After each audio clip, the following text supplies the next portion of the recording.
My name is Jennifer Reynolds. I'm a professor and the Associate Dean of Faculty Research and Programs here at the University of Oregon School of Law. I'm delighted to be moderating this panel today on a Supreme Court case from this past term, Oklahoma v. Castro-Huerta. I am joined today by two extraordinary professors, Elizabeth Hidalgo Reese of Stanford and Howie Arnett of the University of Oregon. So, quick introductions. Professor Reese teaches, as I just said, at Stanford Law School. She is a nationally recognized expert on tribal law and federal Indian law, and she is a frequent media commentator on developments within the doctrine, particularly at the U.S. Supreme Court. She began her legal career as a civil rights litigator at the NAACP Legal Defense and Educational Fund. She holds a BA from Yale, an MPhil from Cambridge, and a JD from Harvard Law School. Professor Howie Arnett teaches federal Indian law here at the University of Oregon School of Law. Professor Arnett has practiced law for 40 years in Arizona and Oregon, representing tribal governments, tribal members, and Native American organizations. His practice has included work for tribes on tribal sovereignty and government-to-government relations. He holds a BA from Stanford, a master's from London School of Economics, and a JD from the University of Oregon School of Law. So the plan for today is first for Professor Reese to provide us with some context for understanding the Castro-Huerta case. Then Professor Arnett will go into a deeper dive into the case itself.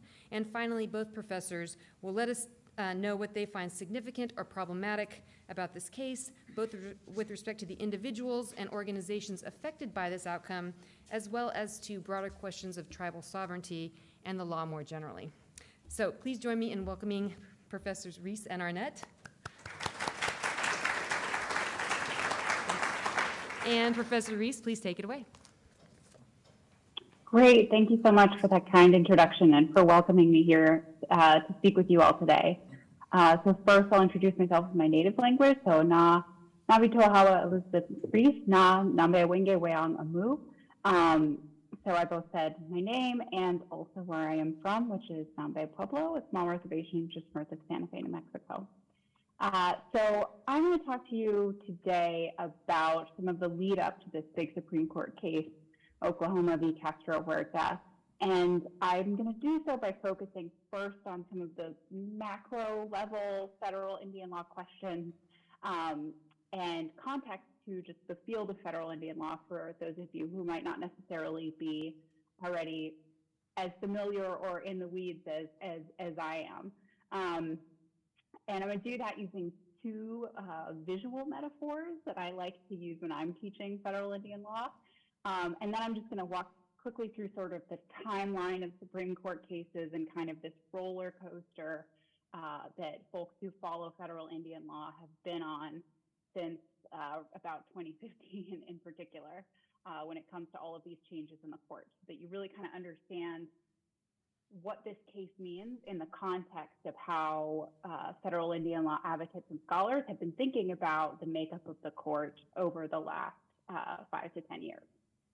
So with that, I'm going to go ahead and share my screen and get into explaining some of this background and context. So first, we're going to go ahead and just go through some basic information. So tribes, what are they? How many are there? So there are 574 federally recognized tribes within the United States.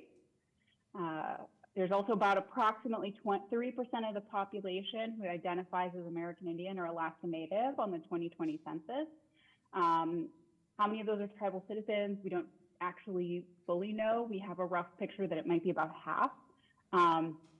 But tribes don't report out that citizenship data regularly, so we actually don't have a clear number. Collectively, all of these tribal governments control territory about the size of California, and that's actually before the Supreme Court decision in McGirt that I'm going to talk about very briefly, and that you will hear even more about later. But before that decision changed how we think about half of the state of Oklahoma, the Indian country collectively was still about the size of California. So a large chunk of the United States is governed by the rules that govern federal Indian law, the laws that govern federal Indian law. putting that another way, about 21 separate tribes control more land than the state of Rhode Island does. So this is a large part of the country, not a sort of niche or distinguishable one. The largest tribe, the Navajo Nation, is actually quite large. If it was a state, it would be around the size of the state of West Virginia. So here, if you were to look at a map, this is all of in the peach color, all the territory that we think of as Indian country, land that's controlled by tribal governments and so governed by this different body of law, federal Indian law, when we're thinking about how tribes, states, and the federal government are going to share jurisdiction and make rules for sharing jurisdiction. Now, moving to my visual metaphor number one, that's trying to think about what tribal government powers are like. So the best way I found to think about this is to sort of roll us all the way back to sort of prior to the conquest of this continent, and that's to think about tribes as all of these independent tribal governments that indeed existed prior to conquest and were, as independent nations at the time, of course, responsible for making all the laws and rules that govern their individual territories. I did these as a rainbow color to highlight tribal diversity, because of course they have different government structures and we're even different sizes. So, even though we have this uniform term tribe to think about these governments, and they're in fact, quite different from one another, and remain to be different from one another to this day. Now, of course, this independence is not the state of affairs. Now we're in the space of thinking about what are tribal government powers in this new period where independent tribal nations have gone from being independent to being somehow a part of the United States. I made these blocks sort of the size and placed them on this PowerPoint slide the way that I did to emphasize that the block that is tribal government powers is in fact, just as sort of tall in a lot of ways as what the federal government, state governments, and local governments are. So tribal governments are at times doing things that are quite similar to what we would think of as sort of like federal law level regulation. They're often doing, what states are doing, and then they're also doing what like a lot of local government laws are doing. So while tribes have constitutions that are deciding things like fundamental rights questions for their citizens, they're also, handling garbage pickup and a lot of the really local issues that we might think of as being handled by local governments. So they're a really unique sovereign, right? They're in charge of a lot of different types of things. And so how to think of, okay, what types of powers they have now? Of course, they don't have all of them anymore.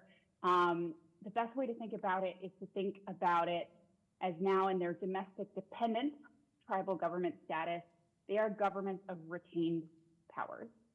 So what that means is you think about where we started, which was with all the powers of an independent nation, and then you think about what they've lost in order to figure out what remains. And so what's developed over the course of the history of federal Indian law is that specifically Congress, for the most part, has at various points in time what I like to call like Swiss cheese, so like, punched holes out of tribal government powers. The reason that I like this metaphor is because it really captures that tribal governments haven't been neatly curtailed in what powers they have. They haven't been limited in a neat way that sort of transformed them more into belonging where that state government box would be, right? Or dissolving fully like parts of their local government powers or the powers that they exercise that are closer to what we think of as federal powers. Instead, it's just like kind of discrete holes based on the litigation that we've had at the Supreme Court primarily, or laws that Congress has passed that has confirmed that no, tribes can't do this anymore or that. These things are definitely things that tribal governments can't do, whether that's make laws with regard to, foreign affairs. That's certainly something tribes can't do anymore. They couldn't have a treaty with, Germany. Or if that's certain types of domestic things. So the Supreme Court, in sort of interpreting what's going on, has also started to play an increasingly powerful role in this. They have flushed out the sort of test that they have. We describe it as that they're implicit divestiture jurisprudence, which says that tribes may no longer exercise those powers which are inconsistent with their conquered status. The way that this has generally played out is that the Supreme Court has affirmed that tribes are all powerful when it comes to their own citizens or other Indian people, but they have incredibly limited power over non-Indians. So one of the things that sort of informs this logic is this idea of consent to be ruled by a government. And what the Supreme Court is really saying is that a lot of non-Indians don't necessarily consent to being governed by tribal governments, or there isn't, just coming onto tribal land isn't enough to trigger that. So they've generally limited the ability of tribal governments to exert their jurisdiction or their laws over non-Indians, except under special circumstances. So one thing I really want to emphasize about this from the tribal point of view is that this visual metaphor, which I've now described to you and will name, is the tall block of Swiss cheese visual metaphor for thinking about tribal government powers. It's about jurisdiction, which is really fundamentally a matter of power for tribes and tribal governments. When asking if a tribe, for example, has jurisdiction over a case, person, type of conduct, land, etc., we're really asking to what extent it still retains these powers to exert its authority as a government over this particular case, person, type of conduct, land, etc. In other words, a huge part of federal Indian case law is about conquest, right? It's about what this conquest that Native people and tribes have been through is going to mean for their ability to continue to function, survive, and exert their authority up until the present day. So will the courts of a conquering nation, this case the United States, allow these conquered nations to exercise certain powers over what and whom, why or why not, and what rules are going to govern the exercise of these governments' authority in this post-conquest period? Who's going to make those rules? Is it going to be Congress, the Supreme Court, the executive? Will it be how much will tribes be involved? How much do they have to be involved in order to make these erosions of their powers legitimate, either legally or politically? And finally, what's going to happen when there are competing tribal, state, and federal interests or laws, or when they're just competing for sovereignty or power or territory? So that's federal Indian law, largely. Another way, so this is visual metaphor number 2 to help us think through what this is and what these cases are about. And that is to think about that idea I introduced right at the end, which is the possibility for conflict between not just the federal government and states, but tribal governments too. There's a way to think of this body of law as sort of like the study of a 3-part federalism. And how we're going to navigate this conflict. And so federal Indian law can also be, I think, described as the body of law that delineates those boundaries. And when we're going to be in a situation where a case is going to turn out to be subject to tribal jurisdiction and state jurisdiction, to federal and state, to federal, state, and tribal, et cetera. So we're always thinking in federal Indian law about the possibility of 3 sovereigns all being involved, of 3 government cooks in this kitchen, and trying to figure out when that is permissible or not.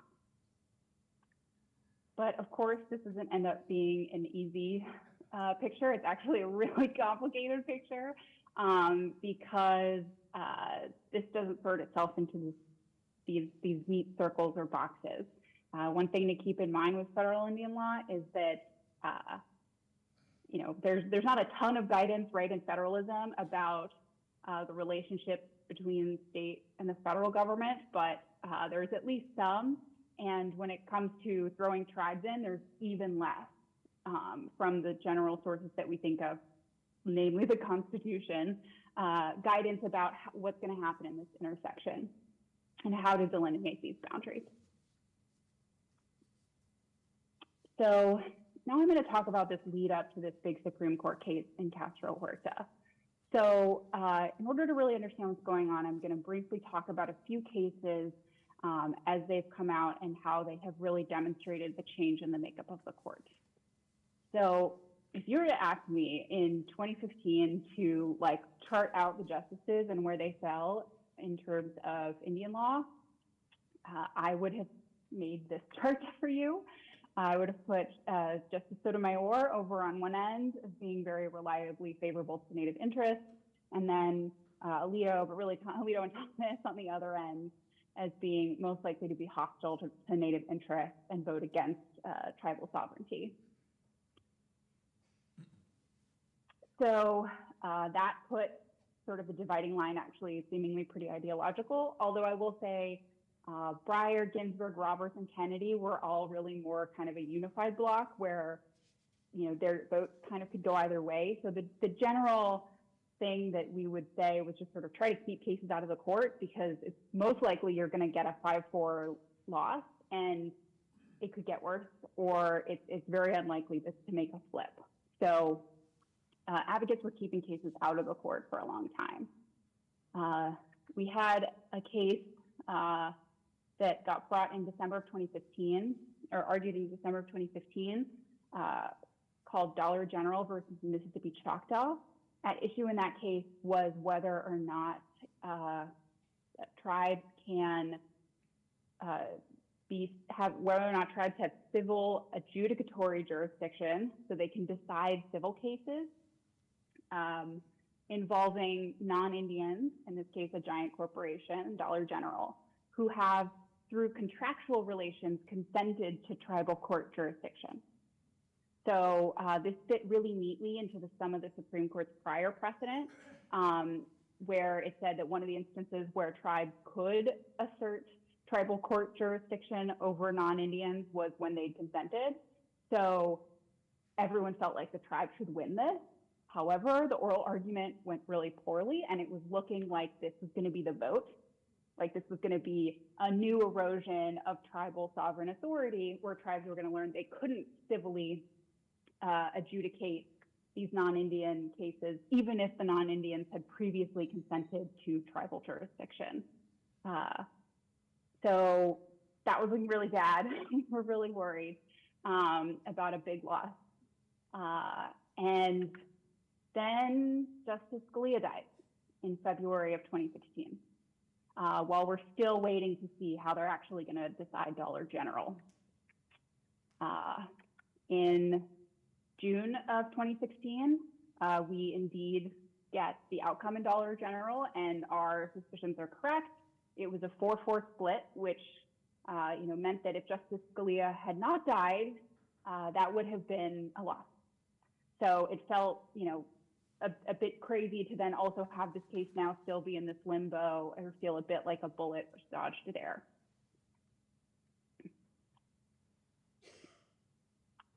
In April of 2017, though, something really big changes, and that is that Justice Gorsuch takes Justice Scalia's seat. And Justice Gorsuch, having come from the 10th Circuit, is incredibly experienced in federal Indian law cases, and also has a really strong track record of being favorable to tribal sovereignty and tribal interests. So this is a huge shift, as my lineup has indicated, in the makeup of the court and in our expectations about what the court is going to do and how they're going to approach Indian country's cases. Potentially, this is now the new vote breakdown, right? So it now looks like it could be a 5-4 for where we can bring Indian law cases and might actually win some. And frankly, it's been a really rough about like 40 years before that. And so this was a really sort of exciting moment to see how this would play out. So in November of 2018, the court hears argument in a case called Sharp v. Murphy. This case is about whether or not this gentleman who was prosecuted by state court was in fact misprosecuted because he should have been prosecuted in federal court if the boundaries of a bunch of the reservations in Oklahoma actually remained intact and hadn't been properly disestablished by Congress at an earlier period of time.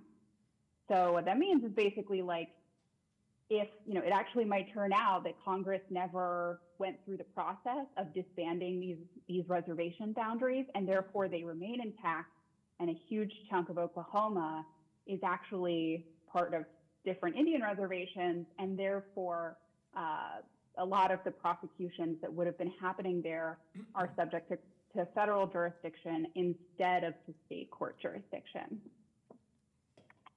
Now, this 5-4 possibility doesn't actually immediately happen in Sharp because Justice Gorsuch is actually recused in the case. And so with Justice Gorsuch recused, because he participated in an earlier version of the Sharp cases that had gone up and down through the 10th Circuit, there's a 4-4 split. And so the case is not decided. In fact, it's listed for re-argument again in October term 2019. So until they find a new case where Justice Gorsuch can sit in on it, it presents the exact same issues as Sharp, but Justice Gorsuch hadn't participated, so can now participate at the Supreme Court. That case is McGirt versus Oklahoma. Cert granted in December 2019, argument shortly after that. And by July of 2020, the tribe win this really unexpected victory in McGirt versus Oklahoma, where those reservation boundaries are held to still be intact. And that was, really surprising because a lot of times the court has changed the law, like just in time to particularly upset a lot of really, or avoid upsetting a lot of really powerful non-Indian interests. And boy, oh boy, is the state of Oklahoma a powerful interest in this case. So this was the breakdown. Justice Gorsuch wrote an incredibly powerful opinion on behalf of the tribe that, began with the line, on the far end of the trail of tears was a promise. It really felt like, folks were like saying, pinch me, honestly, is the best way I can describe it. And then just a few months later, Justice Ginsburg dies. And the sort of brief moment of pinch me is passes, and I am back on this crazy emotional roller coaster when it comes to my field and this area that I care deeply about. So Justice Ginsburg is replaced by Justice Barrett, and we have kind of very little idea about what she's going to be like. She comes from a circuit where we don't have a lot of information about how she might rule in federal Indian law cases. So we're just sort of watching closely to see and learn what we can expect from her as a justice. In January of 2022, cert is granted in Oklahoma v. Castro-Huerta, a case that the state of Oklahoma, as you're about to hear about more, brought because it was trying to grab some of the authority that it had lost by realizing that so much of that land was now Indian country. It's trying to sort of grab at any little bit of power it can get back. And they decide to grant this one case, Oklahoma v. Castro-Huerta. And by June of 2022, here we are, having learned a bit more about how both Justices Barrett and Kavanaugh are going to be approaching Indian law cases, we get this bombshell opinion in Castro-Huerta, which is about as bad of a loss as McGirt was as good of a win for Indian country. And so I have really been on a roller coaster over the last few years. I hope that by, just running through that timeline quickly, you get a sense of really what, you've been on a bit of a roller coaster too, to see what all of these changes in the court personnel have particularly meant for Indian country, which has been slightly different, I think, than purely the ideological changes as they break down for a lot of other cases. So with that, I'll kick it over for more details on specifically this case. Okay, can I, oops, there we go. Sure. Thank you very much, Professor Hidalgo Reese. My name is Howie Arnett. First of all, I want to give a shout out to my daughter Monet and my grandson Jaden are in the back of the room. And they never come to the law school to see me. They never come to the law school to see me talk, so I got to make this good. And, Jaden's a sophomore at South Eugene High, and he needs to think about what he's going to do for the rest of his life, so law school may be in the cards. Who knows? So here we are. There you go. Okay. Professor Reese did a great lead into Castro-Huerta. First of all, I will try not to spend too much time with the background and get to the really critical questions, or what are the consequences of this decision. Here's my 30,000-foot view of Castro-Huerta. If I were sort of fly on the wall in the Supreme Court, this is what I think happened. Number one, Castro-Huerta is an Oklahoma thing. It's an Oklahoma issue. And I think the court, 6 justices, became convinced that in the light of McGirt 2 years ago, there was a problem in eastern Oklahoma. How much of a problem? If you believe the state of Oklahoma, it's a terrible thing. It's, they kept presenting to the court what Gorsuch in dissent and Castro-Huerta described as a vision of dystopian lawlessness in Indian country in eastern Oklahoma. Quickly, as Professor Hidalgo Reese mentioned, the McGirt decision had the effect of taking these parts of Oklahoma that originally were Indian reservations. That's the promise that that Gorsuch was talking about in his opening line, his beautiful opening line in the McGirt decision. There was a promise. These tribes are not even from Oklahoma. They're from the southeast. They were on the Trail of Tears and forced in the 1830s from Oklahoma, from South Carolina and North Carolina and Alabama, Georgia, and so on, to Oklahoma, where they would have reservations, and those reservations would be their exclusive Indian homeland forever. Turned out not to be the case. There is an established body of jurisprudence from the Supreme Court addressing this question: is when does a reservation that's an historic reservation cease to be a reservation?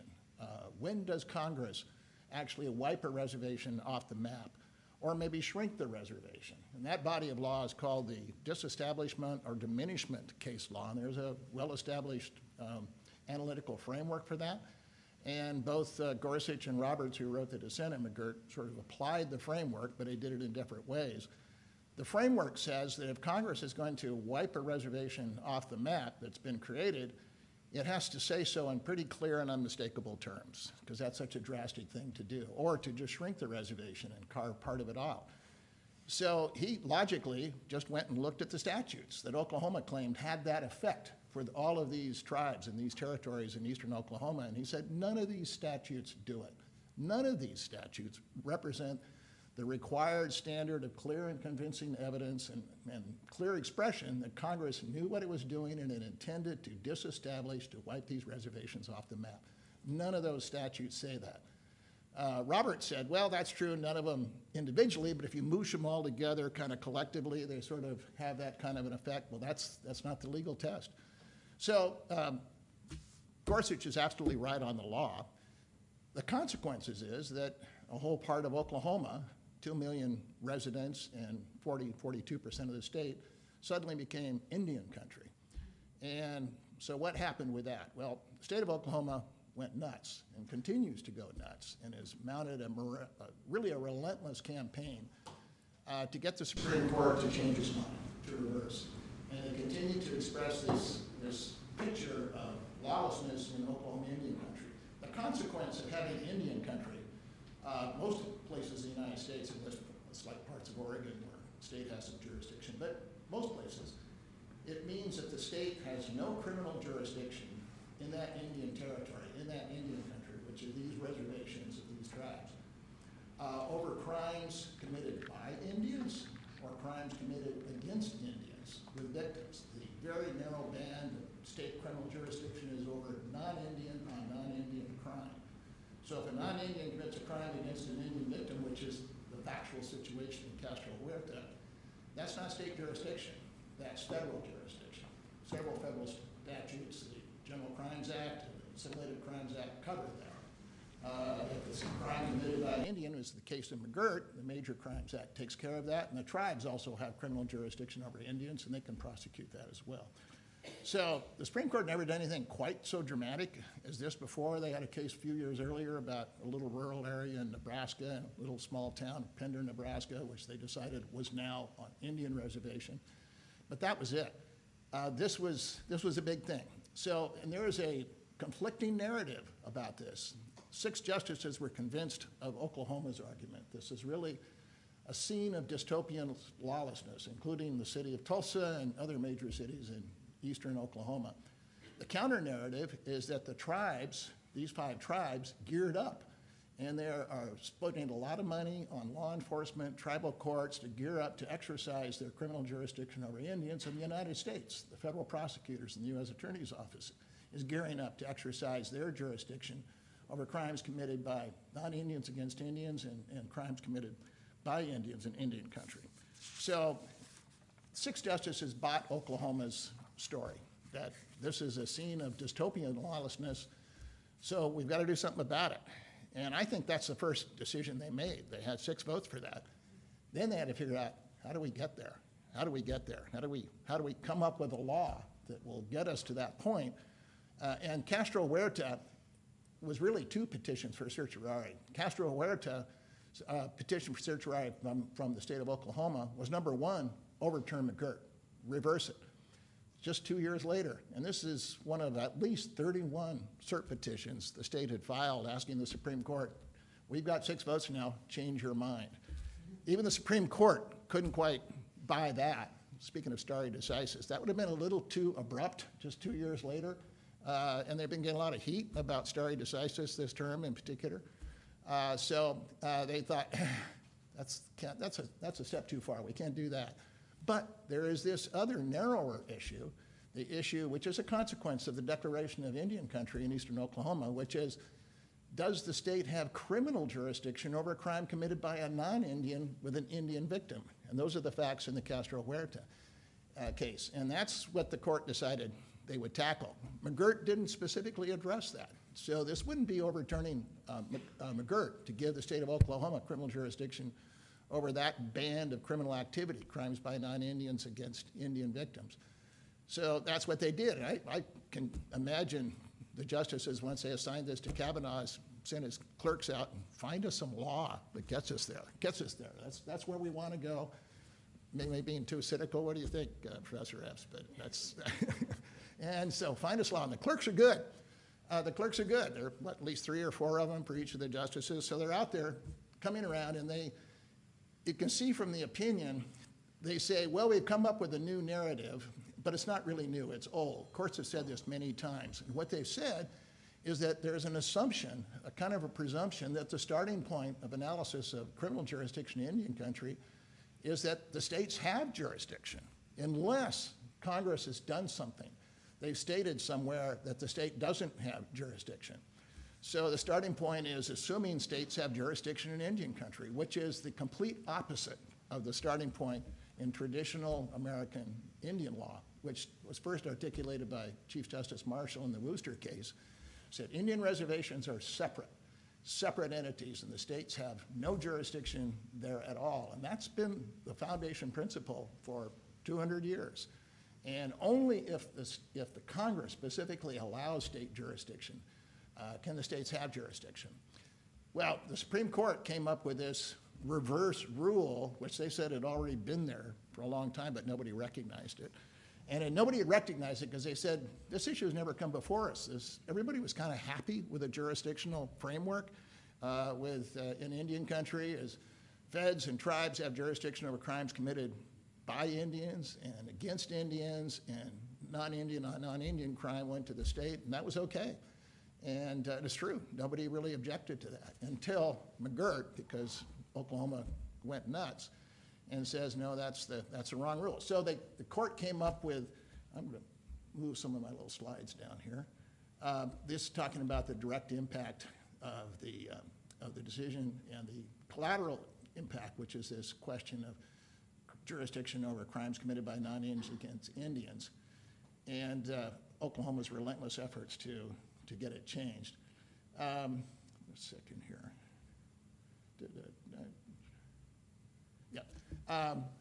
The facts, and this actually illustrates, I think, what the court was thinking about. The facts of Castro-Huerta is Castro-Huerta is a non-Indian. He committed terrible crimes, really aggressive and awful child abuse regarding his stepdaughter, who was a Cherokee tribal member, Cherokee Indian. And he was prosecuted by the state, given a 35-year sentence, and that was pre-McGirt. So after McGirt, the state court said, we don't have jurisdiction, so we'll have to vacate that conviction. The feds took over, and the court pointed this out as an example of the dystopian lawlessness in eastern Oklahoma. A guy who'd been sitting in prison for 35 35-year sentence for terrible crimes against a child now gets a 7-year plea deal with the federal prosecutors. And he got 28 years, lopped off his sentence, just by virtue of the McGirt decision. They probably pointed that to Gorsuch in the room and said, that's you, that you did that. So that sort of fed into the narrative. And by the way, as I say, the tribes just don't accept that narrative. So the holding is, and they got this from from what Kavanaugh said in his opinion, has really been the law all the way along. Just nobody really realized it. And he had all these citations to cases that say that the states have kind of always had criminal jurisdiction. And there was the Worcester case from 1832, but that's been kind of discredited long ago. And so there's a string of citations, which Gorsuch, who can really turn a phrase, calls an assembly of a string of carefully curated snippets, a clause here, a sentence there, from 6 decisions out of the galaxy of this court's Indian law jurisprudence, to stand for this principle that the starting point is you assume states have jurisdiction in Indian country, and as opposed to the traditional 200-year-long foundational principle, the states don't have jurisdiction in Indian country unless Congress specifically allows it. And I remember one of the cases cited in this curated list of snippets was the last one in the line, which is over 2 decades old. It's Hicks versus Nevada. And I remember, as a practitioner, sitting in my office reading this decision about actually it's got to do with civil jurisdiction of tribal courts, got nothing to do with state criminal jurisdiction. And Justice Scalia wrote the opinion, and I'm reading the opinion. I said, well, we got whacked in this one, but here's a sentence. Ordinarily, it is now clear an Indian reservation is considered part of the territory of the state. That's in quotes, and I thought, where the hell did that come from? And U.S. Department of Interior, Federal Indian Law, page 510, note 1, 1958. It's the 1958 version of the Cohen Treatise on Federal Indian Law, which was a wholly discredited rewrite of the classic treatise on Indian law during the termination era by the lawyers at the Interior Department. I've never seen it cited before. I've never seen it cited since. It was a total one-off, but that's now part of the authority for this new presumption. So anyway, that's the holding. The holding is that the state now has criminal jurisdiction, not just Oklahoma, all states. It's a national fix. The fix for the Oklahoma problem, as the majority sees it, is a national fix everywhere. Oregon, everywhere there's Indian country. That's bad enough.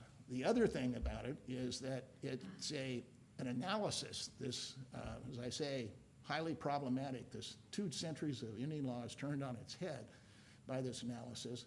And Gorsuch, just is highly disdainful of this. What's the consequence of this? The immediate consequence is that states have criminal jurisdiction over this band of criminal activity in Indian country, non-Indian on Indian crime.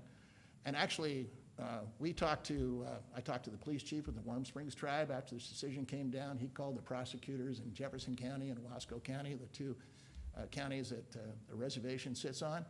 And I said, do you guys want to start patrolling out here, or what are you going to do with this? No, you guys take care of that. We don't have the resources to go out there. So if you get anybody that you want to send to the state, talk to the feds. Our jurisdiction is concurrent. It doesn't oust federal jurisdiction, doesn't oust any tribal jurisdiction, which tribes might have if it's a domestic violence case. So the immediate consequence is really just Oklahoma, but there's this national rule, and it may, in some places, result in states deciding law enforcement has to, patrol Indian country where they didn't before. And there may be state or federal prosecutors decide they want to defer to state prosecutions where they didn't before. But the biggest problem is this new analytical framework which turns Indian law on its head. What does this mean going forward?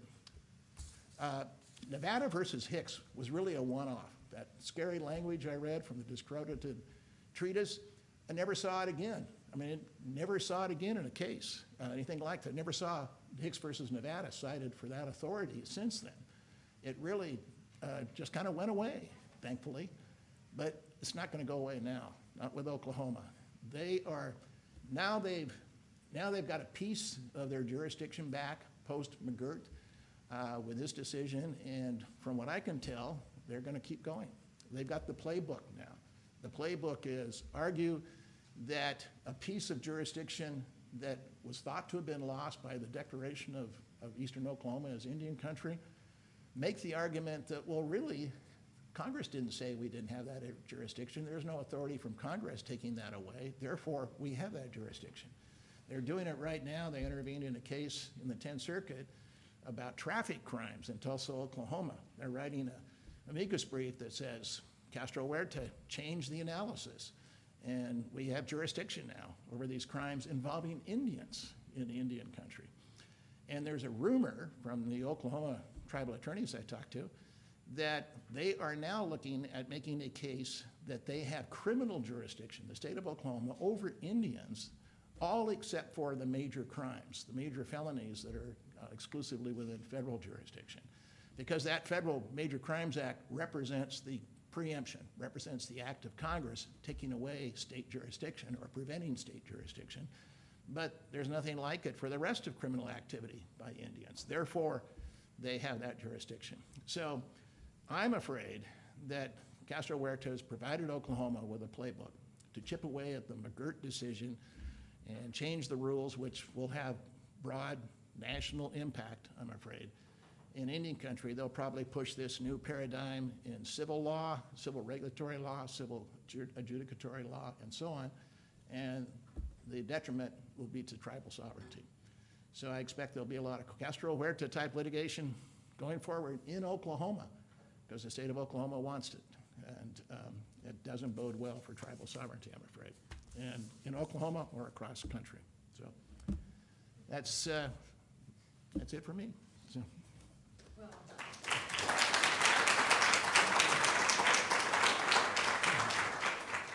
I wish we had more time. It's fascinating. Thank you so much to Professor Reese and to Professor Arnett for their expertise and for this fascinating analysis. I also want to thank Jennifer Geller for putting together such a wonderful conference. Thank you, Jennifer. And finally, thanks to all of you for making this such a great day. I hope that you have a wonderful rest of your night and a great weekend.